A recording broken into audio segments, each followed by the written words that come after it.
আসসালামু আলাইকুম। আমরা হচ্ছে জব গাইডলাইন থেকে আপনাদের সাথে আজকে হাজির হয়েছি। কাবিল ভাইয়ের অনুরোধে আমরা হচ্ছে আপনাদের আজকে ফোকাস রাইটিংটা কিভাবে গুছিয়ে লিখতে হয় সেই জিনিসটা আমরা একটু দেখার চেষ্টা করব।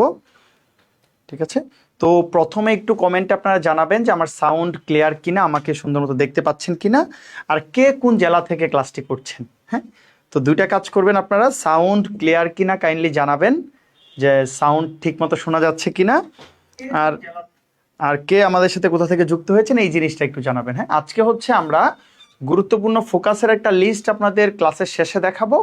আর প্রথমে দেখাবো একটা ফোকাস আসলে সেই ফোকাসের সর্বোচ্চ নাম্বার পাওয়ার জন্য আপনার কি করতে হবে। ঠিক আছে, তো একটু কাইন্ডলি একজন কমেন্টে বলবেন আমার সাইড থেকে সাউন্ড ক্লিয়ার। আপনারা কেউ একজন রেসপন্স করলে আমরা ক্লাসে চলে যাব ইনশাল্লাহ। ইনশাল্লাহ ক্লাসে চলে যাব।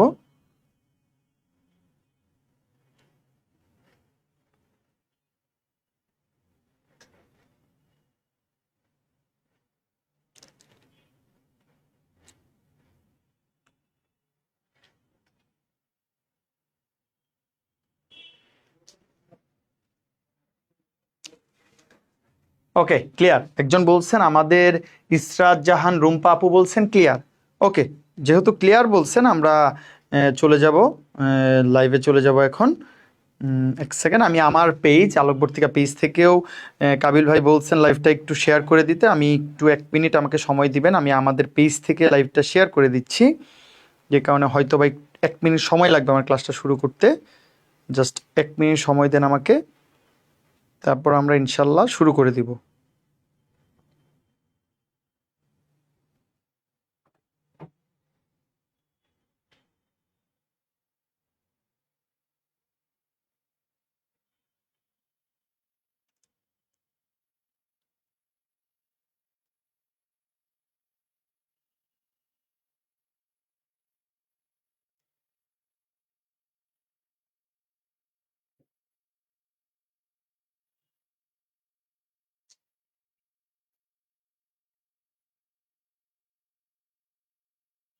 ওকে, ঠিক আছে, তো আমরা লাইভটি শুরু করে দিব।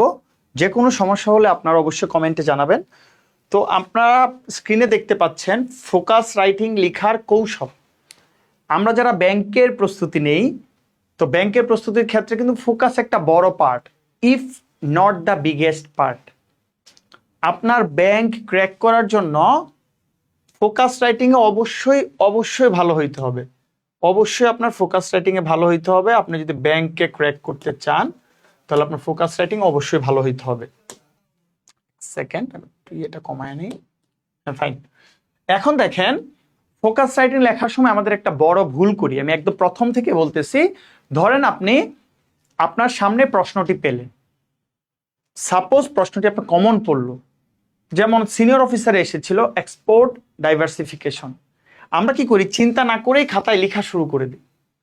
প্রথমে আপনার কমন পড়ুক অথবা কমন না পড়ুক, প্রথমে ফোকাসটি নিয়ে আমাদের একটু চিন্তা করতে হবে এটার কাঠামোটা কেমন হবে। মানে আমি তো খাতায় যে প্রেজেন্ট করব ফোকাসটা, আমি কি কি বিষয় আসলে প্রেজেন্ট করব সেই জিনিসটা আমার প্রথমে মাথায় আইডিয়া নিয়ে নিতে হবে যে আমি কি ফোকাসে 3 পেজ যদি ফিক্স থাকে আমার, এই ফিক্স 3 পেজে কোন কোন পয়েন্টগুলো আমি লিখবো এটা প্রথমে আমি একটু ধারণা করে নিব। ঠিক আছে, এই যে টপিক দেখার পরেই লেখা শুরু করে দিবেন না, এটা হচ্ছে সাজেশন যে টপিক দেখার পরেই আপনার লেখা শুরু করে দেওয়া যাবে না। আপনার যে কাজটা করুন, প্রথমে একটু একটু চিন্তা করবেন যে আপনি আসলে কি কি পয়েন্ট দিবেন ফোকাসে। তারপর আপনার উক্তি কমন পড়ছে কিনা, আপনার উক্তি কমন পড়ছে কিনা সেটা দেখবেন। কারণ অনেক সময় থাকে আপনি যে অনেকগুলো উক্তি মুখস্থ করছেন তার মধ্যে যেই ফোকাসটা আসছে তার উক্তি আপনি পারেন, তাহলে আপনি তো উক্তি দিবেন। ডেটা আপনার কমন আছে কিনা, যেমন ধরেন এক্সপোর্ট ডাইভার্সিফিকেশনে আমাদের কি পরিমাণে এক্সপোর্ট হয় সেই তথ্যটা কিন্তু আপনার কাছে থাকতে পারে। সো সেই তথ্যটা আপনার কাছে আছে কিনা, এই ঘটনাগুলো যখন আপনার অ্যানালাইসিস করা হয়ে যাবে, তখন আপনি লেখা শুরু করবেন। ব্যাংকের ক্ষেত্রে যদি আমি ফোকাসে 30 নাম্বারও ধরি, তাহলে আমি 18 মিনিট সময় পাবো। 18 মিনিট কি বললাম? যদি আমি 30 নাম্বারও ধরি তাহলে 18 মিনিট সময় পাবো, কারণ 200 নাম্বারের জন্য 120 মিনিট। আমার মনে হয় না এখন 3 পেজ ফোকাস লেখার জন্য আপনার 18 মিনিট সময় লাগবে, সর্বোচ্চ 12 মিনিট সময় লাগবে। ঠিক আছে, তো আমরা শুরু করি যে এইভাবে চিন্তা করে আমরা ফোকাসটা লেখা শুরু করব। ঠিক আছে, কি কি আবারও বলি, প্রশ্নটা পাওয়ার পর আপনি তাড়াহুড়া করে লেখা শুরু করবেন না। প্রথমে কি কি পয়েন্ট দিবেন সেটা চিন্তা করে নেবেন, তারপর উক্তি কমন পড়েছে কিনা, পড়লে সেটা মাথায় রাখবেন এবং ডেটা দিবেন কিনা, তারপর আপনি লেখা শুরু করবেন। ঠিক আছে, এখন একটা ফোকাস লেখার সময় কি কি পয়েন্ট থাকা উচিত ফোকাসটাতে, মানে আপনার একটা ফোকাস প্রশ্নে আসলো, সেই ফোকাসটা লেখার সময় কি কি পয়েন্ট রাখা উচিত। একটা বিষয় দেখেন, আপনার ফোকাস সরাসরি কমন আসলে তো আপনি যা পড়ে গেছেন লিখবেন, কিন্তু যে কোনো একটা ফোকাস লেখার সময় নিম্নোক্ত পয়েন্টগুলো রাখবেন। নিম্নে আমি যে পয়েন্টগুলো, নিম্নোক্ত পয়েন্টগুলো রাখার চেষ্টা করবেন, তাহলে দেখবেন আপনার যদি কিছুটা কমন নাও পড়ে তাও আপনি ফোকাস লিখে দিয়ে আসতে পারতেছেন। ঠিক আছে, এই উল্লেখিত পয়েন্টগুলো রাখার চেষ্টা করবেন। একদম এক্স্যাক্টলি এই ফরম্যাটেই লিখতে হবে সেটা বিষয় না, কিন্তু কি কি পয়েন্ট রাখবেন দেখেন, এখানে কিছু কিছু ক্ষেত্রে আমি লিখেছি বাধ্যতামূলক নয়, এই বিষয়টাও খেয়াল করবেন। ধরেন একটা ফোকাস আসলো, আমি এখানে ফোকাসের নামটা লিখলাম যে রেমিটেন্স। ধরেন আপনার ফোকাস আসলো রেমিটেন্স, ফোকাস আসছে রেমিটেন্স, এইটার পার্সপেক্টিভে দেখেন পয়েন্টগুলো আমরা কিভাবে সাজাব। ঠিক আছে, তো পয়েন্টগুলো সাজানোর ক্ষেত্রে আমরা প্রথমে যে কাজটা করব, লাস্টের টপিকটা একটু কম দেখা যাচ্ছে, ওকে ফাইন, এখন ঠিক আছে। তো রেমিটেন্সের জন্য প্রথমে উক্তি যদি আপনার কমন পড়ে আপনি উক্তিটা লিখবেন। একটা জিনিস দেখেন, উক্তি কমন পড়লে আপনি উক্তি লিখবেন, কিন্তু উক্তি লেখা বাধ্যতামূলক নয়। আমরা ফোকাস পড়ার ক্ষেত্রে একটা জিনিস নিয়ে টেনশনে থাকি। টেনশনটা কি জানেন? যে আমার ডেটা, আমার উক্তি, এই জিনিসগুলো নিয়ে টেনশনে থাকি, যেটা কোন জায়গা থেকে পড়বো। মনে রাখবেন, ফোকাসে অনেক বেশি নাম্বার পাওয়ার জন্য এই জিনিসগুলো বাধ্যতামূলক নয় যে আপনার পারতেই হবে। আপনার যদি কমন পড়ে আপনি লিখবেন, কমন না পড়লে লিখবেন না। কিন্তু এই দুইটা পয়েন্টের বাইরে যে পয়েন্টগুলো এখানে দেয়া আছে, সেই পয়েন্টগুলো আপনার অবশ্যই লেখা উচিত। তো লেখার মধ্যে প্রথমে কি, আপনার ভূমিকা লিখতে হবে।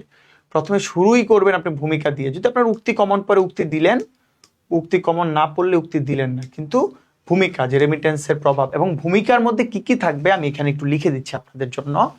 একটা ভূমিকায় আপনার কোন কোন বিষয়টা আপনি রাখবেন। ভূমিকার মধ্যেই বিষয়বস্তুর গুরুত্ব 1 বা 2 লাইনে, মানে ভূমিকার মধ্যে আপনি বিষয়বস্তু গুরুত্ব তুলে ধরবেন। এটার কারণটা কি সেটা আমি বলি। আপনি যে এই ফোকাসটা সম্পর্কে জানেন, সেটা আপনি প্রথমেই আপনার শিক্ষক বা আপনার যে খাতাটা দেখবে তাকে আপনি অবহিত করতেছেন যে স্যার আমি এই ফোকাসটা সম্পর্কে ওয়াকিবহাল, এই কারণে আমি প্রথমে 1 লাইনে বা 2 লাইনে, এটা কিন্তু এইরকম লাইন পয়েন্ট করে না, জাস্ট লাইনের মধ্যেই 1-2টা লাইন আপনি গুরুত্বটা লিখবেন।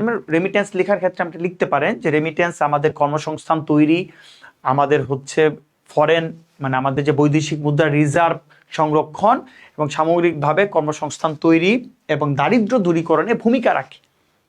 তার মানে ওই পরীক্ষক জানতেছেন যে আপনি জানেন আসলে রেমিটেন্সের কারণে আপনার কর্মসংস্থান হচ্ছে, দারিদ্র্য দূরীকরণ হচ্ছে এবং একই সাথে কমা দিয়ে দিয়ে লিখবেন আর কি, একই সাথে আপনার আমাদের বৈদেশিক মুদ্রা রিজার্ভে কিন্তু কাজ করতেছে। বৈদেশিক মুদ্রা রিজার্ভ, বানানটা ভুল হয়েছে। এই ঘটনাটা আমরা প্রথমেই লিখবো, ঠিক আছে, ভূমিকাতেই লিখবো 1টা লাইনে। তারপর আমরা যেটা করব, এক লাইনের চ্যালেঞ্জও তুলে ধরবো যে রেমিটেন্সের ক্ষেত্রে হুন্ডি হচ্ছে আমাদের জন্য একটা চ্যালেঞ্জ, হুন্ডি একটা চ্যালেঞ্জ, অবৈধ যে ট্রানজেকশন সেটা চ্যালেঞ্জ, এরকম একটা চ্যালেঞ্জও তুলে ধরবেন এবং লিখবেন সরকার এবং নিয়ন্ত্রিত মন্ত্রণালয় বা সংস্থার পদক্ষেপ বা বৈদেশিক আমাদের যে পররাষ্ট্র মন্ত্রণালয়ের পদক্ষেপে আমরা এই রেমিটেন্স আরো বাড়াতে পারি। তার মানে এক লাইনের একটা সুপারিশ লিখবেন। তার মানে আপনার ভূমিকাটা আসলে কি হবে জানেন, পুরা ফোকাসটার একটা শানে নজুল, আপনার ভূমিকাটা হবে পুরা ফোকাসটার একটা শানে নজুল। ঠিক আছে, এই ভূমিকার মধ্যে আপনি প্রত্যেকটা পয়েন্ট খুব ডিটেইলসে তুলে ধরবেন। ঠিক আছে, প্রত্যেকটা পয়েন্ট খুব ডিটেইলসে আপনি তুলে ধরবেন। গেল আমাদের ভূমিকা, ভূমিকা আমরা গুরুত্ব লিখবো, চ্যালেঞ্জ লিখবো, এক লাইনে সুপারিশ, এগুলো এক লাইন, এক লাইন। ঠিক আছে, ঠিক আছে, ভূমিকার মধ্যে আমরা গুরুত্ব লিখবো, এক লাইনের চ্যালেঞ্জ, এক লাইনের সুপারিশ লিখবো, যে আমি ফোকাসটা সম্পর্কে সম্পূর্ণ ওয়াকিবহাল। তারপর আমরা যে পয়েন্টটা লিখেছি সেটা হচ্ছে বিষয়বস্তু। আমরা এই জিনিসটা অনেকেই স্কিপ করি। আমি প্রচুর খাতা দেখি আপনাদের, আমরা যখন কোর্স করাই আমরা প্রচুর খাতা দেখতে পাই যে বিষয়বস্তুটা আপনারা স্কিপ করেন। যেমন আমাদের বাংলাদেশ ব্যাংক এডির যে কোর্স, এখানে আপনারা পরীক্ষা দেন, এই পরীক্ষাতে কিন্তু আমি প্রচুর খাতা দেখি।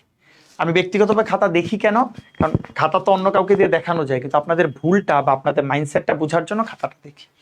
আপনারা ভূমিকা লেখার পরেই গুরুত্বে চলে যান না, বিষয়বস্তু সম্পর্কে লিখতে হবে।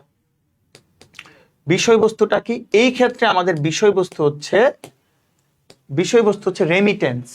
আপনি প্রথমে লিখে নেবেন যে রেমিটেন্স বিষয়টা কি। ঠিক আছে, তার মানে এই ক্ষেত্রে আপনি বিষয়বস্তুটা লিখে নেবেন। ধরেন আপনার ফোকাস আসলো ব্রেইন, সাপোজ ব্রেইন, তাহলে আপনি এই যে বিষয়বস্তুতে লিখে নেবেন ব্রেইন জিনিসটা কি। যারা দেশের বাইরে যাচ্ছে কর্মসংস্থান বা শিক্ষার জন্য, তারা আবার দেশে ফেরত না আসাটাই ব্রেইন। রেমিটেন্স কি? যারা বিদেশ থেকে দেশে অর্থ পাঠাচ্ছে, এই যে অর্থটা পাঠানো, এই অর্থ পাঠানোটাই হচ্ছে রেমিটেন্স। পৃথিবীতে বাংলাদেশ রেমিটেন্স প্রেরণে সপ্তম, রাইট? এই যে বিষয়বস্তু সম্পর্কে আপনি লিখে নেবেন, তারপর প্রথমে ভূমিকা লিখবেন, তারপর বিষয়বস্তু সম্পর্কে লিখবেন। এই দুইটা জিনিস লিখার পর আপনারা আরেকটা যে জিনিস স্কিপ করেন সেটা হচ্ছে বর্তমান প্রেক্ষাপট বা বর্তমান অবস্থান, বর্তমান সিচুয়েশন।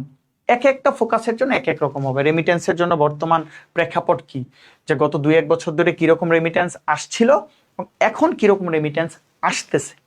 ঠিক আছে, এইটাই কিন্তু আপনার এই রেমিটেন্স ফোকাসের জন্য বর্তমান প্রেক্ষাপট। ঠিক আছে, তার মানে আমরা যে কোনো ফোকাস লেখার সময় বর্তমান প্রেক্ষাপটটা তুলে ধরব।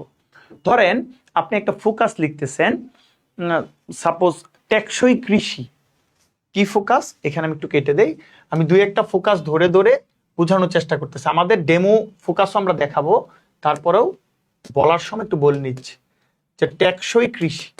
তখন আপনি যে ঘটনাটা ঘটাবেন যে বর্তমান অবস্থানটা কি, টেকসই কৃষি নিয়ে সরকার কোনো কাজ করতেছে কিনা, সরকার কৃষক কার্ড দিতেছে, তখন বর্তমান প্রেক্ষাপটে কিন্তু আপনি তখন কৃষক কার্ডটা লিখবেন।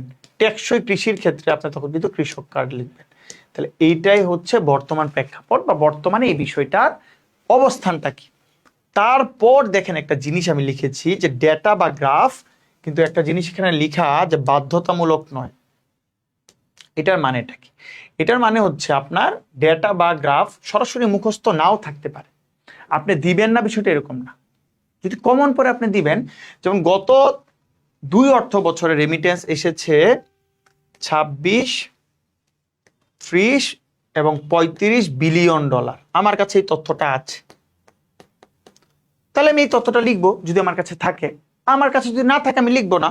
লেখার ক্ষেত্রে প্রেজেন্টেশনটাও ইম্পর্টেন্ট। দেখেন আমি একটা জিনিস এইভাবে লিখলাম আর আমি একটা জিনিস এইভাবে লিখলাম, দেখেন 25, 30, 35। দেখেন তো আমি এখানে লিখলাম 25, 30, 35 বিলিয়ন ডলার। ঠিক আছে, বিলিয়ন ডলার। এখন দেখেন আপনি এইভাবেও লিখছেন এবং আপনি এইভাবেও লিখছেন, কোন লেখাটা সুন্দর হয়েছে? যারা ক্লাস করতেছেন বাম পাশেরটা না ডান পাশেরটা? আপনি এভাবেও তথ্যটা লিখলেন, এভাবেও তথ্যটা লিখলেন, বাম সুন্দর হয়েছে নাকি ডান সুন্দর হয়েছে। তার মানে পরীক্ষায় লেখার ক্ষেত্রে এই প্রেজেন্টেশন গুলোও কিন্তু গুরুত্বপূর্ণ, ঠিক আছে। আমরা জাস্ট লিখে দিলেই অনেক সময় হবে না, প্রেজেন্টেশনের দিকেও কিন্তু আমাদের মনোযোগ দিতে হবে, ঠিক আছে। চলেন তারপর যদি আমরা দেখি, এখন আসবে মূল কথায়। আপনারা ফোকাস বলতে এই তিনটা জিনিস বুঝেন, গুরুত্ব, চ্যালেঞ্জ আর সুপারিশ। তাহলে দেখেন, তার আগেও অনেকগুলো ঘটনা আমার লিখে আসতে হবে একটা ভালো ফোকাস লিখার ক্ষেত্রে। তারপর যেটা বললাম গুরুত্বটা আমাদের, এখন আপনি লিখবেন যে রেমিটেন্সের গুরুত্বটা কি। রেমিটেন্সের অনেক গুরুত্ব, আমরা একটু পরে দেখব। তারপর আমরা দেখব যে এটার চ্যালেঞ্জ কি। মনে রাখবেন প্রত্যেকটা বিষয়বস্তুরই কোনো না কোনো চ্যালেঞ্জ আছে, প্রত্যেকটা বিষয়বস্তুর কোনো না কোনো চ্যালেঞ্জ আছে, ঠিক আছে। যে যদি কখনো মাইকে সমস্যা হয় কাইন্ডলি কমেন্ট করবেন। তো যে কোনো বিষয়ের যেমন গুরুত্ব আছে তার চ্যালেঞ্জ আছে। রেমিটেন্সের গুরুত্ব হচ্ছে কর্মসংস্থান, দারিদ্র্য দূরীকরণ, বৈদেশিক মুদ্রা, পর হচ্ছে গ্রামীণ উন্নয়ন, তারপর হচ্ছে আমাদের যে এই যে জিডিপি প্রবৃদ্ধি, তারপর হচ্ছে আমাদের এই যে ব্যালেন্স অফ পেমেন্ট, এই ব্যালেন্স অফ পেমেন্ট নিয়ে অনেক কিছু নিয়ে আমাদের রেমিটেন্স কাজ করে। তারপরেও কিন্তু রেমিটেন্সের কিছু চ্যালেঞ্জ থাকবে, সবকিছুরই চ্যালেঞ্জ আছে। তো রেমিটেন্সের চ্যালেঞ্জটা কি? আপনি অবৈধ মাধ্যমে পাঠাচ্ছেন, হুন্ডির মাধ্যমে পাঠাচ্ছেন, এর মাধ্যমে কি হয় আসলে অর্থ পাচারে এই জিনিসটা অনেক কাজ করে। তো এগুলো কিন্তু চ্যালেঞ্জ আমার। তার মানে গুরুত্ব এবং চ্যালেঞ্জ থাকবে। সরকারের কোনো পদক্ষেপ আছে কিনা এই বিষয়টা নিয়ে সেটা তুলবেন। যেমন ধরেন যদি টেকসই কৃষি হইতো, আপনি কৃষক কার্ড, অথবা সরকার আর কি কি ইনিশিয়েটিভ নিয়েছে। রেমিটেন্সের ক্ষেত্রে সরকারের পদক্ষেপ কি? সরকার বলছে 2.5% প্রণোদনা দিবে, রাইট? সরকার বলছে, হয় নাই, 2.5% প্রণোদনা দেবে কিন্তু সরকার বলছে, রাইট? যে আপনি যদি রেমিটেন্স পাঠান আপনার 2.5% প্রণোদনা। তাহলে এটা একটা সরকারের পদক্ষেপ।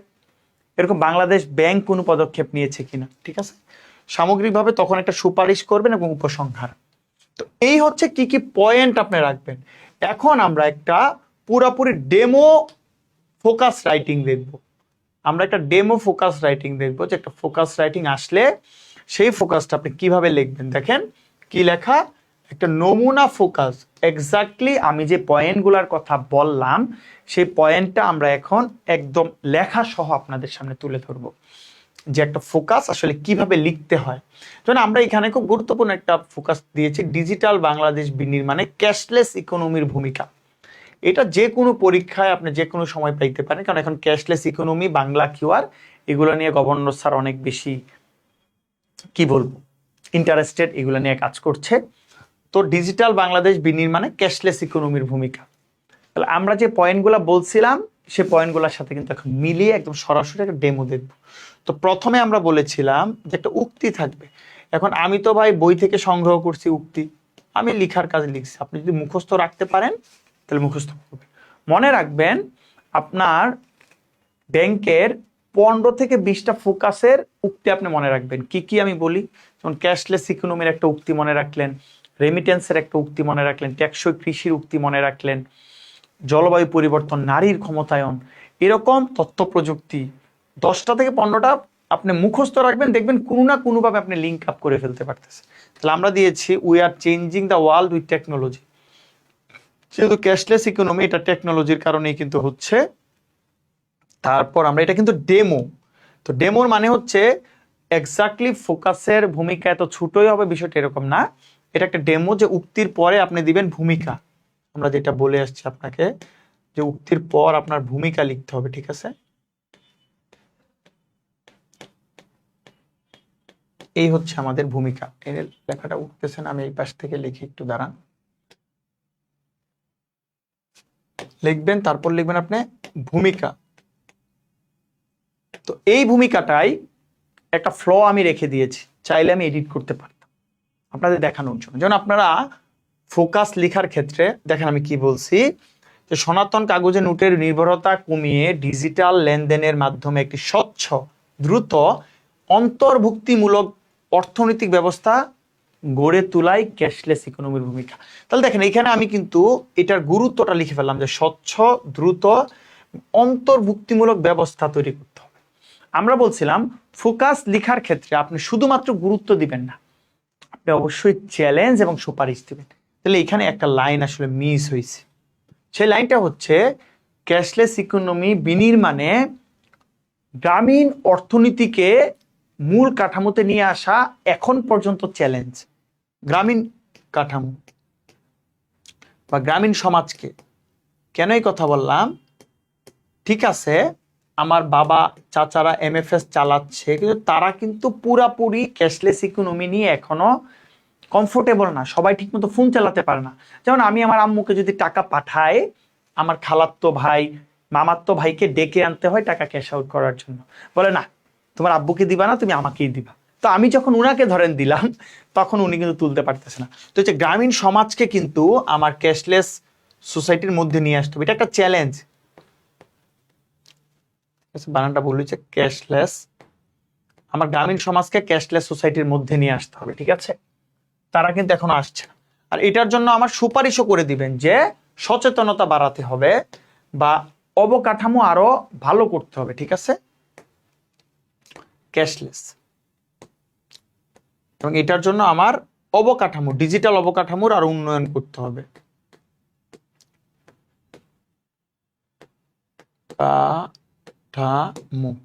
এখন একটা জিনিস আমি আপনাকে বলি, আপনি যখন এই জিনিসটা লিখবেন ভূমিকায়, আপনার লেখার স্ট্যান্ডার্ড অলরেডি বেড়ে গেছে।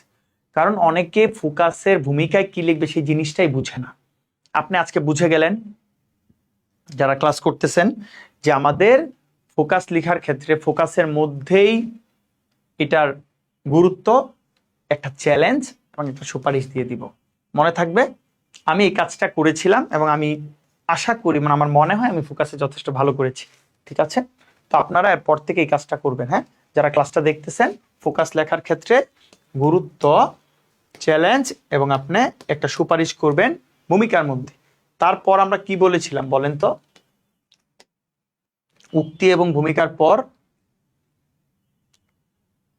উক্তি এবং ভূমিকার পর আমি কি বলেছিলাম বলেন তো? বিষয়বস্তু। ঠিক আছে, উক্তি, ভূমিকা, তারপর হচ্ছে আপনার বিষয়বস্তু সম্পর্কে আপনি লিখবেন।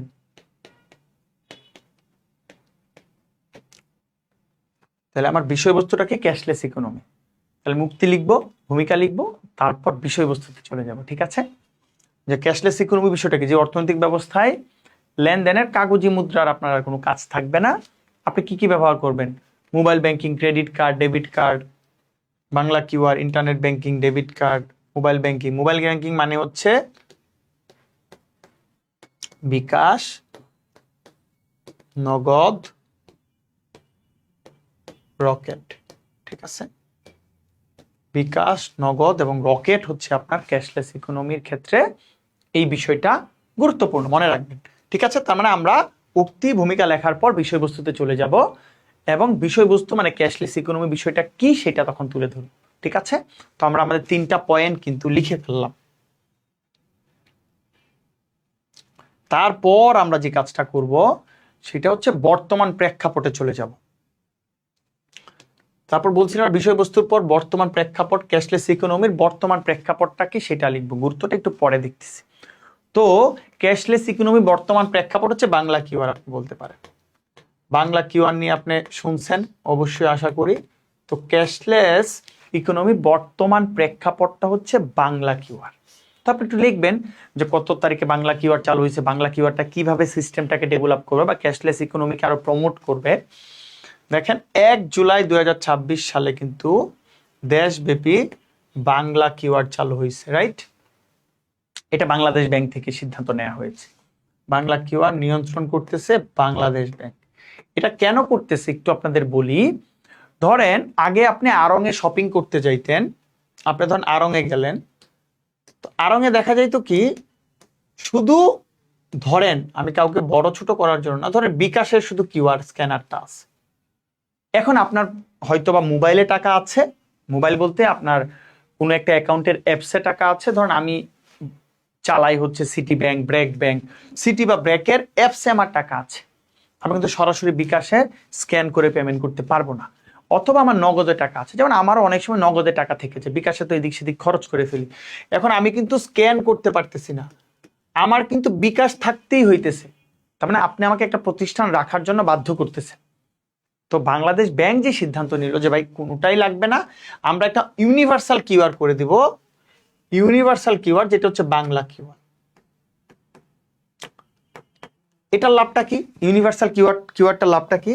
এখন আপনার বিকাশে টাকা থাকুক, নগদে টাকা থাকুক, রকেটে টাকা থাকুক, অথবা আপনার অ্যাপস, যে অ্যাপস, ফোনের যে অ্যাপস দিয়ে আপনি স্ক্যান করতে পারবেন, যেমন সিটি ব্যাংক, ব্র্যাক ব্যাংকে স্ক্যান করা যায়, যে কোনো একটা থাকলেই আপনি কিন্তু এখন পেমেন্ট করতে পারবেন।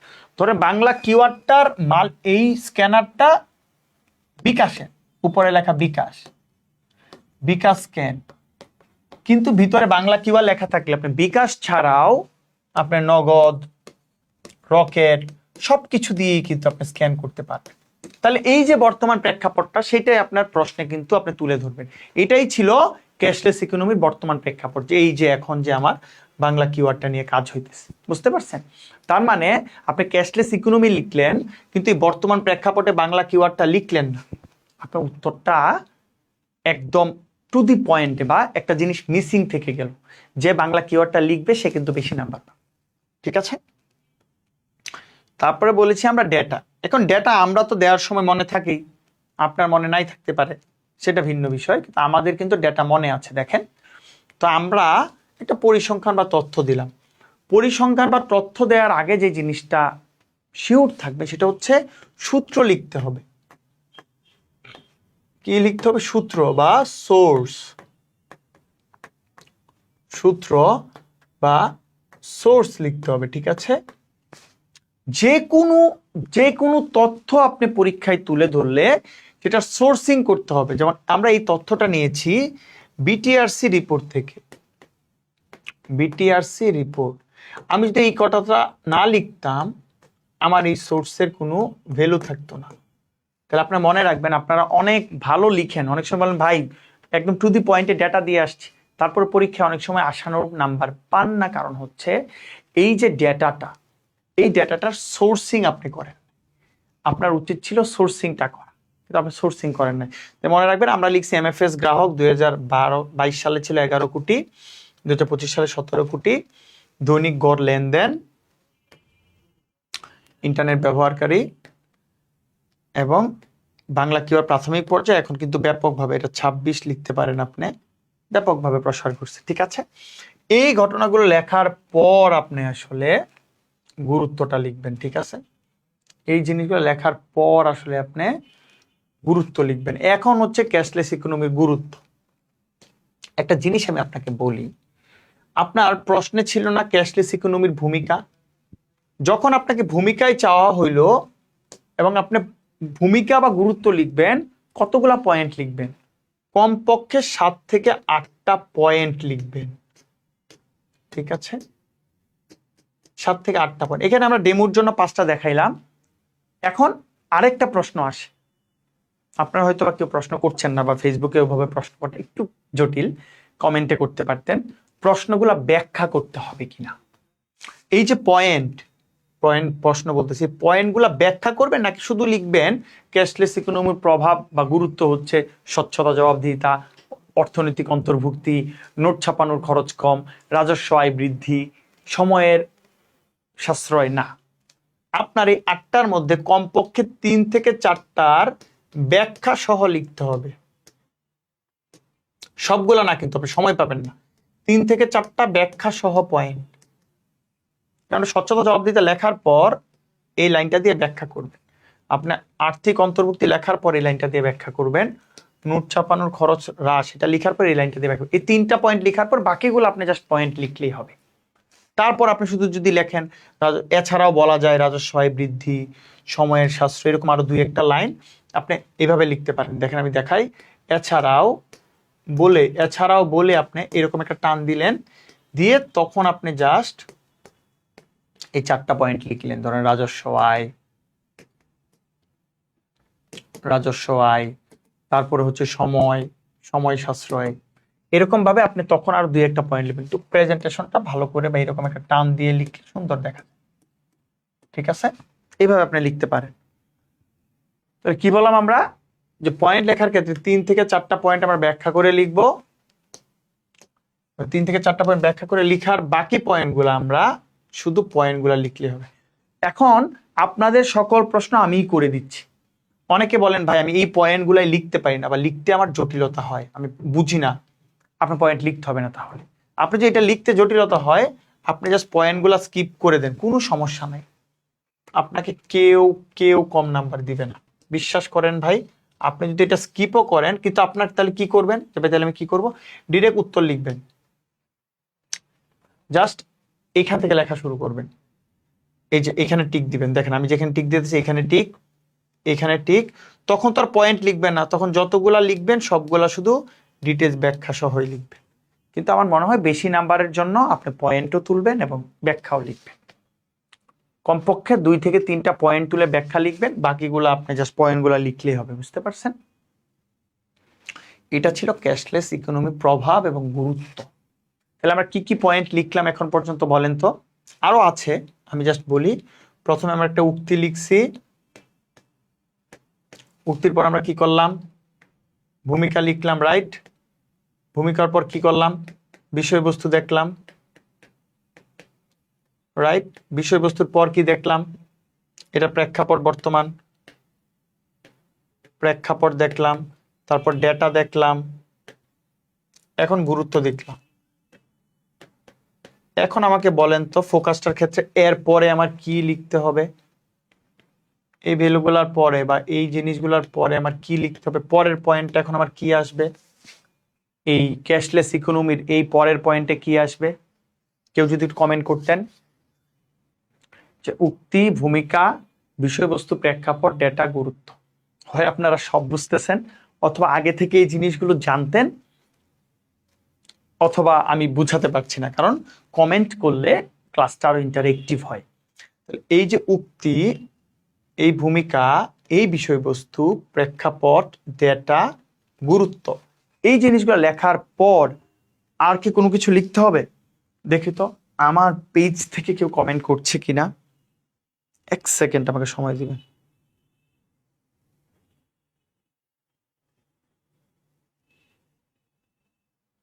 একটু দেখবো, হ্যাঁ 1 সেকেন্ড সময় দিবেন আমাকে, সরি।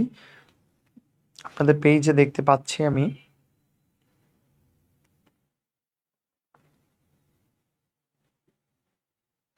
ওকে, এই পয়েন্টগুলোর পর আমরা আসলে গুরুত্ব থাকলেই সেটার একটা চ্যালেঞ্জ থাকবে। যে কোনো কিছুর গুরুত্ব থাকলে সেটার একটা চ্যালেঞ্জ থাকবে, বুঝতে পারছেন? গুরুত্ব থাকা মানে সেটার একটা চ্যালেঞ্জ থাকবে। এখন সেটার চ্যালেঞ্জ, এখন আমরা গুরুত্ব কতগুলা পয়েন্ট লিখতে বলছিলাম, কেউ একজন যদি বলেন যে গুরুত্ব আমরা 7 থেকে 8টা পয়েন্ট লিখতে বলছি। 7 থেকে 8টা পয়েন্ট, রাইট? আমরা গুরুত্ব যদি 7 থেকে 8টা পয়েন্ট লিখি, তাহলে সেই ফোকাসের চ্যালেঞ্জ আমরা লিখবো 3 থেকে 4টা পয়েন্ট। সেই ফোকাসের আমরা চ্যালেঞ্জ লিখবো 3 থেকে 4টা পয়েন্ট। কেন? কারণ গুরুত্বই চাওয়া হয়েছে, চ্যালেঞ্জ চাওয়া হয় না। তো চ্যালেঞ্জকে আমার প্রায়োরিটি দেওয়া যাবে না, চ্যালেঞ্জকে আমার প্রায়োরিটি দেওয়া যাবে না। চাওয়া হয়েছে গুরুত্ব, তাই চ্যালেঞ্জকে আপনি প্রায়োরিটি দিতে পারবেন না, লিখতে হবে, তো প্রায়োরিটি দেওয়া যাবে না। ঠিক আছে, প্রায়োরিটি দেওয়া যাবে না। একজন ভাই কমেন্ট করছেন, নিতাই কুমার বিশ্বাস, যে চ্যালেঞ্জ। আমরা এখন চ্যালেঞ্জগুলো দেখবো। তো চ্যালেঞ্জগুলো কি? ক্যাশলেস ইকোনমি, সাইবার সিকিউরিটি ঝুঁকি, প্রযুক্তিগত দক্ষতা, অবকাঠামোগত দুর্বলতা এবং অতিরিক্ত চার্জ। তার মানে আমরা যখন গুরুত্ব লিখবো তারপর চ্যালেঞ্জ, চ্যালেঞ্জের ক্ষেত্রে আমার একই কথা, 1 থেকে 2টা পয়েন্ট আপনি ব্যাখ্যা করতে পারবেন। সবগুলা ব্যাখ্যা করার দরকার নাই, কারণ আপনার কাছে সময় থাকবে না বা ব্যাখ্যার প্রয়োজন নাই। তাহলে একই বিষয় 3 থেকে 4টা পয়েন্টের মধ্যে 1 থেকে 2টা পয়েন্ট ব্যাখ্যা করবেন, 2টা পয়েন্ট, আর বাকি 2টা পয়েন্ট, যেমন এখানে 4টা পয়েন্টের মধ্যে আপনি 2টা পয়েন্ট ব্যাখ্যা করবেন। যে কোনো 2টা পয়েন্ট আপনি ব্যাখ্যা করবেন। কোন 2টা পয়েন্ট? সাইবার নিরাপত্তা ঝুঁকি ব্যাখ্যা করলেন, প্রযুক্তিগত অদক্ষতা ব্যাখ্যা করলেন, বাকি এই যে অবকাঠামো, অতিরিক্ত চার্জ, আপনি জাস্ট পয়েন্ট লিখে দিলেন। এটা হচ্ছে ফোকাসটাকে গুছানো এবং স্ট্র্যাটেজির মাধ্যমে তুলে ধরা। আপনি ব্যাখ্যাও করছেন, আবার পয়েন্টও দিচ্ছেন। এইভাবে যখন একটা ফোকাস লিখবেন, তখন সেই ফোকাস আপনি বেশি নাম্বার পাবেন। বুঝতে পারছেন? সেই ফোকাস আপনি তখন বেশি নাম্বার পাবেন। সরি, তারপর যদি আমরা দেখি সেকেন্ড, তারপর আমরা সরকারের গৃহীত পদক্ষেপগুলো দেখব। হ্যাঁ, আমরা বলছি না চ্যালেঞ্জের পর সরকারের কিছু গৃহীত পদক্ষেপ আমরা দেখব।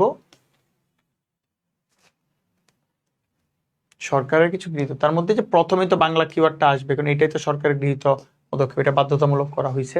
এখানে আরেকটা ইনফরমেশন আমরা আপনাকে দেই, যেটা আপনি পরীক্ষায় লিখতে পারবেন, যে 1 জুলাই থেকে এখন যদি আপনি কোনো ট্রেড লাইসেন্স নেন, আপনি যদি সরকার থেকে ট্রেড লাইসেন্স নেন, বাণিজ্য করার জন্য ট্রেড লাইসেন্স নেন, এই ট্রেড লাইসেন্সটা নেয়ার ক্ষেত্রে আপনার অবশ্যই বাংলা কিওয়ার্ডও নিতে হবে। তখন ট্রেড লাইসেন্সের সাথে আপনার বাংলা কিওয়ার্ড এখন বাধ্যতামূলক করা হয়েছে। ধরুন আপনি সিটি কর্পোরেশন থেকে গিয়ে এখন ট্রেড লাইসেন্স যদি নেন, আপনার বাংলা কিওয়ার্ড বাধ্যতামূলক করা হয়েছে। তো না হলে তো আপনি দেশব্যাপী বাংলা কিওয়ার্ডটাকে অ্যাক্টিভ করতে পারবেন না। তাই ট্রেড লাইসেন্স নিলে আপনার বাংলা কিওয়ার্ডটাকে কিন্তু বাধ্যতামূলক করা হয়েছে। বুঝতে পারছেন? এটাই হচ্ছে একটা ইনিশিয়েটিভ। এর বাইরে যদি আমরা কিছু ইনিশিয়েটিভ দেখি,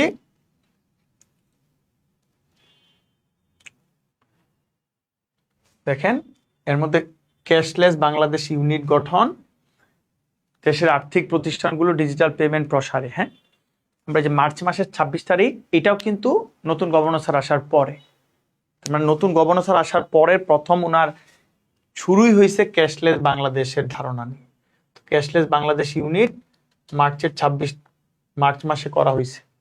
ঠিক আছে, বিনিময়টা এখন অত বেশি কাজ করতেছে না।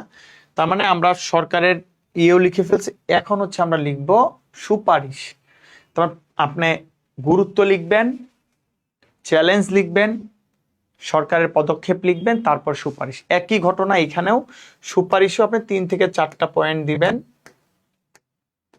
অর্ধেক গুরুত্বের, এবং এখানে 1 থেকে 2টা পয়েন্ট আপনি ব্যাখ্যা করতে পারেন। 4টা ব্যাখ্যা করার সময় পাবেন না, সময় পাইলে আপনি সবই ব্যাখ্যা করবেন। আবারও বলতেছি, যার লেখা ফার্স্ট, যেমন আমার লেখা ফার্স্ট ছিল না, তাই আমি এই টেকনিক ইউজ করি। আপনার যদি লেখা অনেক ফাস্ট হয়, আপনি সবগুলাই ব্যাখ্যা করে ফেলতে পারবেন, ব্যাখ্যা করবেন। ফোকাস কিন্তু আপনি লিখবেন কত মিনিট, রাইট, 18 মিনিট। ওইটা মাথায় রেখে কিন্তু আপনার সবকিছু চিন্তা করতে হবে, যে একটা ফোকাস লিখতে হয়, ফোকাস লিখবেন 18 মিনিট, ফোকাস লিখবেন, ফোকাস 18 মিনিট লিখতে হয়। তাহলে উত্তরণের উপায়গুলো দেখেন, যে সাইবার নিরাপত্তা জোরদার, ডিজিটাল সাক্ষরতা, খরচ কমানো, ইনসেন্টিভ প্রদান, এই ঘটনাগুলো আপনি ঘটাবেন, এবং সুন্দর করে শেষে একটা উপসংহার, অবশ্যই উপসংহার দিবেন। একটা জিনিস বলি, এই জিনিসটা সবাই ভুল করেন, যে সময়ের কারণে অনেক উপসংহার দেন না বা 1 লাইনে লিখেন। এটা অনেকেই করেন, সময়ের কারণে উপসংহার দেন না বা 1 লাইনে। আপনি দরকার লাগলে 1টা পয়েন্ট কম দিবেন, আপনি 1টা পয়েন্ট কম দিয়ে হইলেও উপসংহার লিখবেন। কথা বুঝতে পারছেন কিনা? কারণ একটা ফোকাস, একটা রচনা আপনি সুন্দর করে শেষ করতে পারছেন কিনা, লেখকের কাছে বা পরীক্ষার যে খাতা দেখতেছেন ওনার কাছে প্রচন্ড গুরুত্বপূর্ণ। একটা ফোকাস আপনি গুছিয়ে লেখা শেষ করতে পারলে আপনি সর্বোচ্চ নাম্বার পাবেন। তাহলে আপনার প্রতি আমার অনুরোধ থাকবে, আপনার যদি মনে হয় সময় শেষ, আপনি একটা পয়েন্ট, প্রয়োজনে 2টা পয়েন্ট কম লিখেন, তাও আপনি উপসংহারটা ঠিক মতো শেষ করেন। আমি পরীক্ষায় ব্যক্তিগতভাবে কি করতাম, বিশেষ করে বিসিএস পরীক্ষায় রচনায় তো 40 নাম্বার থাকতো, ফোকাসের থেকেও বেশি, আমি প্রথমে উপসংহারটা লিখে ফেলতাম। ধরেন আমার কাছে 5 মিনিট সময় আছে, আমি প্রথমে 3 মিনিট উপসংহার লিখে তারপরে এই পয়েন্টগুলো লিখব। ঠিক আছে, দরকার লাগলে পয়েন্টে শুধু নাম দিয়ে দিব, ধরেন সময় নাই, আমি পয়েন্টে শুধু নাম দিব, কোনো সমস্যা নাই, একদম ব্যাখ্যা করার সময় না, আমি 4টা পয়েন্টের নাম দিলাম, কিন্তু উপসংহারটা সুন্দর করে লিখলাম। এই ঘটনাগুলো যদি আপনি ফলো করেন, তাহলেই কিন্তু আপনি ফোকাসে ভালো করতে পারবেন। মোটামুটি আমাদের বলা শেষ, তারপরে কিছু টিপস দিব আমরা আপনাদের, টিপস দিব আমরা একটু। এখন দেখেন আপনাদের জন্য কিছু টিপস, 20 মিনিটে না, আমি বলবো যে আপনার 15 মিনিটে 16 মিনিটে আপনি 4 পেজ লিখতে পারেন, 16 মিনিটে 4 পেজ লিখতে। প্রথমে আর বলছি কিছু কোটেশন মুখস্থ রাখতে হবে। হ্যাঁ, এই যে প্রথমে বলছিলাম অর্থনীতি রিলেটেড, প্রযুক্তি, পরিবেশ, শিক্ষা, তারপর হচ্ছে নারী, নারীর ক্ষমতায়ন, ক্ষমতায়ন, ঠিক আছে, অর্থনীতি বলছি। এইগুলার কিছু আপনি মুখস্থ রাখবেন। ধরেন আপনি 20টা কোটেশন মুখস্থ রাখলেন, আর কিছু না, কোটেশন এই 20টার মধ্যে কমন পড়লে আপনি লিখবেন, এই 20টার মধ্যে কমন না পড়লে আপনার লিখবেন না, ঠিক আছে। তার মানে আপনার কাজ হচ্ছে 20টা কোটেশন মুখস্থ রাখা, এর বাইরে কিন্তু আপনার কোনো কাজ নাই। 20টা কোটেশন আপনি ধামায়া মুখস্থ করে ফেলবেন, যদি ওইটার কাছাকাছি বা ওই একই ধরনের জিনিস আসে তাহলে লিখবেন। একইভাবে ডেটা চার্ট রেডি রাখা, ডেটা চার্ট রেডি রাখা, তো জিডিপি গ্রোথ, রেমিটেন্স, রিজার্ভ, হ্যাঁ, ইন্টারনেট ইউজার, এরকম অনেকগুলা ডেটা আছে। আপনি আমাদের আলোকবোর্ড থেকে একটা বই আছে, সেই বইয়ে কিন্তু আমরা অনেক ডেটা দিয়ে রাখছি, বা অন্য যে কোনো বই, কাবিল ভাইয়েরও বই থাকতে পারে, অন্য কোনো বই থাকতে পারে। আপনি জাস্ট মোটা দাগে কোটেশন 20টা মুখস্থ করলেন, ধরেন 20টা কোটেশন, 10টা ডেটা, আমি 10টাই বললাম কথার কথা, 20টা কোটেশন 10টা ডেটা আপনি মুখস্থ করে রাখবেন। প্যারাগ্রাফ বড় না করে ছোট ছোট পয়েন্ট, আপনি পয়েন্ট বাড়ানোর চেষ্টা করবেন, হ্যাঁ, পয়েন্টে, বুলেট পয়েন্টে লিখবেন। খাতা প্রেজেন্টেশনটা গুরুত্বপূর্ণ, হ্যাঁ। এবং শেষে লেখার স্পিড তো অবশ্যই বাড়াইতে হবে। লেখার স্পিড বাড়ানোর জন্য আমি আপনাদেরকে সাজেশন দিই, দেখেন, লেখার স্পিড বাড়ানোর জন্য একটা সাজেশন দিই, দেখেন। সাজেশনটা হচ্ছে আপনি ডেইলি আধা ঘন্টা লিখবেন। এটা আমাকে একটা বড় ভাই বলছিল, ডেইলি 30 মিনিট লিখবেন, অবশ্যই লিখবেন। এখন বলতে পারেন ভাই ডেইলি 30 মিনিট কি লিখবো, আমি তো জানিই না। আপনি কিছু মন না চাইলে আপনি সারাদিন যা করলেন সেটা ডেইলি 30 মিনিট লিখবো। লেখাটা ইংলিশে লেখার চেষ্টা করবেন, তাহলে আপনি ইংলিশ ফ্রি হ্যান্ড রাইটিংটা হয়ে যাবে। তার মানে আপনি ফোকাস হোক, আর্গুমেন্ট হোক, যে জিনিসটাতেই ভালো করতে চান, আমিনুল ভাই আপনার উত্তরটা বলতেছি আমি, ডেইলি 30 মিনিট লেখার চেষ্টা করবেন। তাহলে সামগ্রিকভাবে এই পিডিএফ এর লাস্ট লাইনটা হচ্ছে, এই ফরম্যাটটি অনুসরণ করলে আশা করি আপনি পরীক্ষায় সর্বোচ্চ নাম্বার নিশ্চিত করতে পারবেন। আপনার প্রস্তুতির জন্য শুভকামনা, ঠিক আছে। একই কথা, যদি আপনি ফরম্যাটটা ফলো করেন তাহলে অবশ্যই সর্বোচ্চ নাম্বার পাবেন বলে আমাদের বিশ্বাস। আর আমার পক্ষ থেকে, আমার প্ল্যাটফর্ম এবং কাবিল ভাই সবার পক্ষ থেকে আপনাদের জন্য শুভকামনা। উত্তর দিব, তারপর গুরুত্বপূর্ণ কিছু ফোকাস দেখাবো। বাংলা ফোকাসে ইংলিশ কোটেশন দিলে প্রবলেম হবে কি? না, বাংলা ফোকাসে আপনি ইংলিশ কোটেশন দিতে পারবেন, বাংলা ফোকাসে আপনি ইংলিশ কিছু লাইন দিতে পারবেন, কিন্তু ইংলিশ ফোকাসে বাংলা লিখতে পারবেন না, ঠিক আছে। তার মানে হচ্ছে আপনি বাংলা ফোকাসে ইংলিশ, ওকে, সমস্যা নাই, বাংলা ফোকাসে ইংলিশ উক্তি দিতে পারবেন, ঠিক আছে। ইংলিশ ফোকাসে বাংলা উক্তি দিতে পারবেন না, বাংলা ফোকাসে ইংলিশ উক্তি সমস্যা নাই, ঠিক আছে আমিনুল ইসলাম ভাই। তো ইংলিশ ফোকাসে আপনি কোনোভাবে বাংলা উক্তি দিতে পারবেন না, তাহলে কিন্তু পরীক্ষা কেটে দিবে বা নাম্বার আপনার অনেক কমে যাবে, ঠিক আছে। তো এর বাইরে হচ্ছে আপনারা যারা এখন প্রস্তুতি নিচ্ছেন, সামনে যদি কেউ বাংলাদেশ ব্যাংকের এডির জন্য আমাদের এখন এই ক্লাসটা করতেছেন, তার জন্য আমরা এখন কিছু গুরুত্বপূর্ণ ফোকাস রাইটিং দেখাবো, হ্যাঁ, আপনাদের জন্য কিছু গুরুত্বপূর্ণ ফোকাস রাইটিং দেখাবো। একটু মার্কারের ইয়েটা আমি বাড়ায় নিই, গুরুত্বপূর্ণ ফোকাস রাইটিং দেখাবো, চলেন। স্ট্র্যাটেজি তো দেখাই ফেললাম, এই এগুলো হচ্ছে সাম্প্রতিক সাম্প্রতিক কিছু ফোকাস। দেখেন কমন পড়বে ফোকাস, এটার কোনো গ্যারান্টি নেই, হ্যাঁ। অনেকে বলে ভাই ফোকাস তো আপনারা দেন কমন পড়ে না, ভাই ফোকাস কমন নাই পড়তে পারে, হাজার হাজার টপিক দেশের মধ্যে আছে, একটা টপিক থেকে দিবে। কিন্তু আপনি যে ফরম্যাট শিখলেন, একটা ফোকাস কিভাবে লিখতে হয়, এই ফরম্যাট শেখাটা হচ্ছে ইম্পর্টেন্ট। আপনি যখন ফরম্যাটটা শিখে যাবেন যে ওই ফরম্যাটে লিখতে হয়, তখন কিন্তু আপনি ভালো করবেন, ঠিক আছে। তো এটা হচ্ছে সুপার হিট, আমরা বলছি যে ফোকাসগুলা আপনার দেখে যাওয়া উচিত। কেন দেখে যাওয়া উচিত? কারণ সবাই দেখে যাবে, আপনি যখন দেখে না যাবেন, যদি কোনো কারণে আপনার কমন না পড়ে, আপনি ফাইসা যাবেন, কিন্তু অন্যরা কিন্তু নাম্বার পাবে। তো কি কি ফোকাস দেখেন, প্রবাসী কার্ড, দেখেন এখানে প্রত্যেকটাই বাংলা ইংলিশে পড়তে হবে, আমি জাস্ট লেখার জন্য লিখছি। কিছুদিন আগে প্রবাসী কার্ড কিন্তু আলোচনায় আসছে, সো প্রবাসী কার্ডটা দেখে যাবেন। ক্যাশলেস ইকোনমি মাত্র আমরা দেখাইছি, স্পেশালি বাংলা কিওয়ান নিয়ে যদি আসে, মাত্র তো আমরা ক্যাশলেস ইকোনমি দেখাইলাম। সৃজনশীল অর্থনীতি, তার মানে ক্রিয়েটিভ ইকোনমি, এইটা নিয়ে অনেক কথাবার্তা হইতেছে, ক্রিয়েটিভ ইকোনমি, ঠিক আছে, কি ক্রিয়েটিভ ইকোনমি। তারপর হচ্ছে চীন মায়ানমার বাংলাদেশ করিডোর, অর্থনৈতিক করিডোর, ঠিক আছে। অর্থনৈতিক, কি হলো এটা,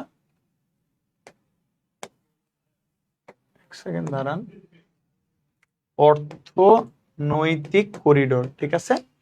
তারপর হচ্ছে এই যে বন্যা এবং জলাবদ্ধতা তৈরি হইতেছে, এই জিনিসটা কিন্তু আমাদের জানতে হবে।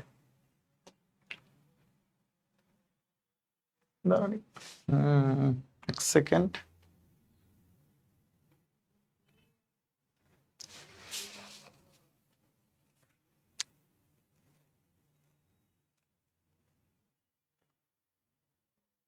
দাঁড়াবেন, আমরা ওপেন করে ফেলতেছি কোনটা,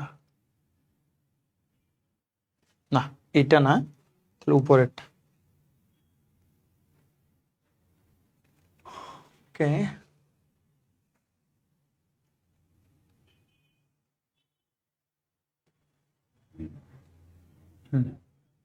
এখানে আমরা ছিলাম, আমরা যদি পেনটা নিয়ে নেই, তাহলে আমরা সৃজনশীল অর্থনীতির কথা বলছি, চীন মায়ানমার করিডোরের কথা বলছি, ক্রমবর্ধমান বন্যার কথা বলছি, তারপর হচ্ছে এই যে 3R মডেল একটা আসছে, হ্যাঁ 3R মডেল, এগুলা আপনি আলোকবর্তিকা পেজে গেলে এইগুলা পাবেন, এছাড়া আপনি হয়তো বিভিন্ন রিসোর্স থেকে এগুলা কালেক্ট করতে পারবেন, কোনো সমস্যা নাই। 3R মডেল, ইকোনমিক ডিপ্লোমেসি, গণতান্ত্রিক আন্দোলন ও তরুণ সমাজ। বলতে পারেন ভাই জুলাই তো কবে চলে গেছে, তাহলে কেন আবার গণতান্ত্রিক আন্দোলনটাকে গুরুত্বপূর্ণ বলতেছেন?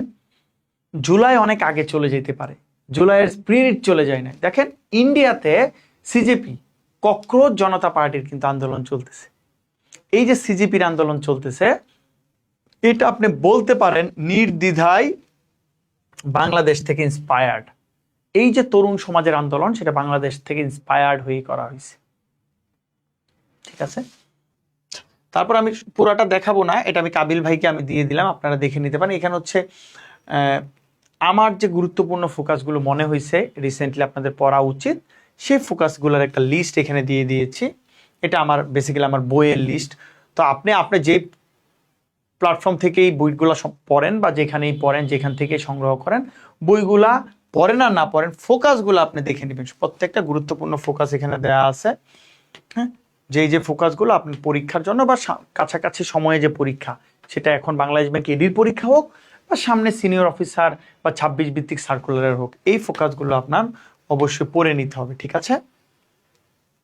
তো মোটামুটি এই ছিল বিষয়। এখানে অনেকগুলো ফোকাস আছে, আমি ধরে ধরে বললাম না, আমি আপনাকে পিডিএফটা আমি কাবিল ভাইকে দিয়ে দিব, আপনারা সংগ্রহ করে নিতে পারবেন। হ্যাঁ, এইখানে মোটামুটি গুরুত্বপূর্ণ প্রত্যেকটা ফোকাসই আমরা দেওয়ার চেষ্টা করছি। তো মোটামুটি এই ছিল ঘটনা, যে একটা পরীক্ষায় আপনাদের ফোকাস রাইটিংয়ে ভালো করার জন্য কিছু স্ট্র্যাটেজি বলে আমি ক্লাসটা শেষ করব। প্রথম স্ট্র্যাটেজি হচ্ছে আপনার দৈনিক পত্রিকা অ্যানালাইসিস করতে হবে। আপনি যদি পত্রিকা অ্যানালাইসিস না করেন, আপনি ফোকাসে ভালো করতে পারবেন না। 1, 2 নাম্বার হচ্ছে আপনি একটা ফরম্যাট শিখবেন, যে কিভাবে আপনি ফোকাসটা লিখবেন। পরীক্ষা হলে তো ভাই আপনি একটা বা দুইটা ফোকাসই লিখবেন জীবনে, আর কি করবেন? তাহলে আপনি একটা সুন্দর ফরম্যাট শিখে নেবেন। তারপর হচ্ছে আপনি একটা বই থেকে গুরুত্বপূর্ণ ফোকাসগুলো পড়ে নেবেন, আর নিয়মিত আপডেটেড থাকতে হবে ফোকাসে ভালো করার জন্য। সেটা পত্রিকা অ্যানালাইসিস হোক বা অন্য যে কোনোভাবে হোক, আপনার আপডেটেড থাকতে হবে, ঠিক আছে। তো এই ছিল একটা ফোকাস গুছিয়ে লেখার স্ট্র্যাটেজি। আজকে মোটামুটি এই পর্যন্তই। আপনাদের যদি কোনো প্রশ্ন থাকে, প্রশ্নগুলো করতে পারেন, তারপর আমরা ক্লাসটা শেষ করে দিব আল্লাহর নাম নিয়ে।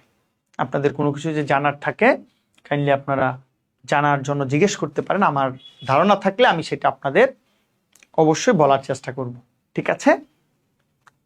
যদি কারো কোনো ধরনের প্রশ্ন থাকে।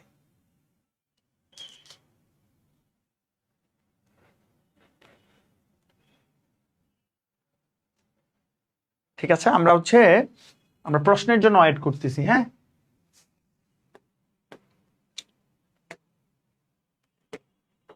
প্রশ্নের জন্য ওয়েট করতেছি।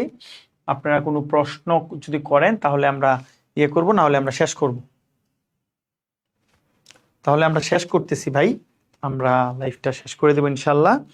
আশা করি আপনাদের কিছুটা হলেও উপকার হয়েছে আমাদের এই লাইভটা থেকে। আর ভাইকে ধন্যবাদ আমাকে আপনাদের সামনে দাঁড়ানোর সুযোগ করে দেওয়ার জন্য। ইনশাল্লাহ অন্য কোনো এক সময় অন্য কোনো টপিক নিয়ে আপনাদের সামনে ইনশাল্লাহ আবার হাজির হব। সে পর্যন্ত ভালো থাকবেন আর আমাদের সাথেই থাকবেন। আমার সাথে থাকেন, ভাইয়ের সাথে থাকেন, আলোকবর্তিকার সাথে থাকেন, কাবিল ভাইয়ের সাথে থাকেন, কোনো সমস্যা নেই। ভালো প্ল্যাটফর্ম থেকে, রিসোর্স থেকে, ভালো জায়গা থেকে তথ্য সংগ্রহ করুন, চাকরি পান, দেশের এবং পরিবারের সেবা করুন। আপনাদের জন্য শুভকামনা থাকবে সবসময় বরাবরের মতোই। সালাম আলাইকুম।